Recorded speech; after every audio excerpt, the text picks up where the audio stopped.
in mind, body and spirit. With myself, I've got my good friend, Dr. Ismail. Welcome to the show. Thank you. So today we're talking about tobacco.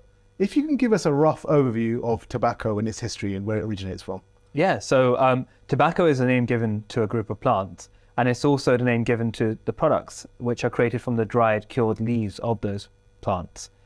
It's consumed in a wide variety of ways, whether it be smoked as cigarettes or Sheesha, or whether it be chewed, or in some cultures, it's also taken via the sublabial route, which is under the lip and just absorbed. Now, tobacco is indigenous to the Americas, North and South America, and archaeological evidence actually shows that its cultivation and use dates back to the 1st century BC, right. When the Mayans used to use it in their religious and spiritual ceremonies. Native American tribes have also been known to use tobacco very widely, and when the Europeans arrived on the American shores, they then exported this around the world. So when was tobacco use popularized in the way we see it today?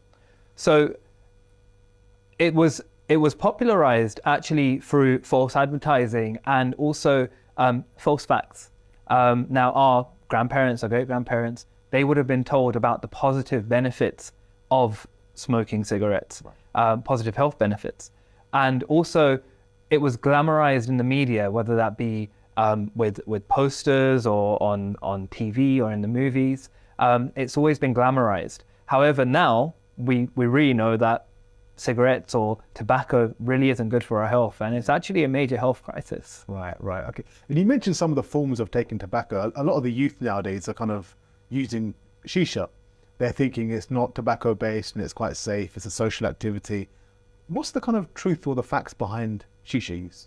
So Sheesha can contain tobacco, and the amount of smoke inhaled during a Sheesha session is significantly more than a single cigarette. Wow. And so for people that are doing Sheesha, whether just every now and then or a regular basis, are having a lot of negative effects on their bodies. I mean, they're consuming basically a large amount of cigarettes in a short space of time. Yeah, I've heard some facts being thrown around, like they're having 70 or 80 cigarettes in one sit-down session. It's insane, right? Yeah, unfortunately, I don't know the exact number, but it's very large. Right, okay. And so what are some of the negative effects of tobacco use? So tobacco use has negative effects not just on the user, but also on the people around them. Now, we know that tobacco use has, smoking cigarettes in general, has negative effects on the lungs. It can cause lung diseases such as COPD, which is known as chronic obstructive pulmonary disease, which is a progressive disease. So once you start getting it, it's not reversed. It gets worse and worse. It also causes one of the major causes of lung cancer and a variety of other cancers, whether that be throat cancer or bladder cancer. It also has effects on our cardiovascular system and can cause risks for heart attacks. It can also increase your risk of strokes. And so it has a wide-ranging effect on the body. I think the WHO has stated that actually there's 8 million deaths as a result of tobacco use a year, of which 1.2 million are deaths in passive smokers, people that weren't actually smoking, not directly affected by the cigarettes, but people around smokers. So if they're in that social circle, their friends are smoking, or if someone's father's smoking or their mother's smoking, and they're in that household, they will still have the negative effects as well then? They will still have negative effects. I mean, it's known that children who are around smokers have a higher risk of asthma. And so, you know, right from a young age, if you're a father or a mother that's smoking around that child, you really are putting them at risk of these health conditions. Yeah, I know some European countries have started in this thing where if you're indoors, for example, it's illegal to smoke now. You can only smoke outdoors. But I know in some countries that's still the norm. So in those kind of countries, they will be having the negative effects of passive smoking, I guess. Then. Of course. I mean, it's only, we wouldn't say recently, but in my lifetime when they introduced that ban, I very much remember being in school and there being a smoking and a non-smoking staff room for our teachers. Yeah. And that practice, obviously, it's not right. Yeah. No, exactly. And so if someone was addicted to cigarettes or tobacco and they want to find a way of weaning themselves off or coming off that addiction, what kind of recommendations can you give to that person? So in the UK, we have the NHS, and the NHS has a stop smoking service. that Stop Smoking service provides not just counseling, but it provides therapies that may aid you to stop smoking, such as nicotine patches, different types of nicotine replacement. They also offer vaping. However, although vaping removes some of the harmful factors from the cigarette smoking itself, such as tar and some of the carcinogens, it still has some negative consequences. So you mentioned carcinogens, like when you're smoking cigarette and the tobacco effect. What are carcinogens, and how can that negatively impact someone? So carcinogens are cancer-causing chemicals. Right.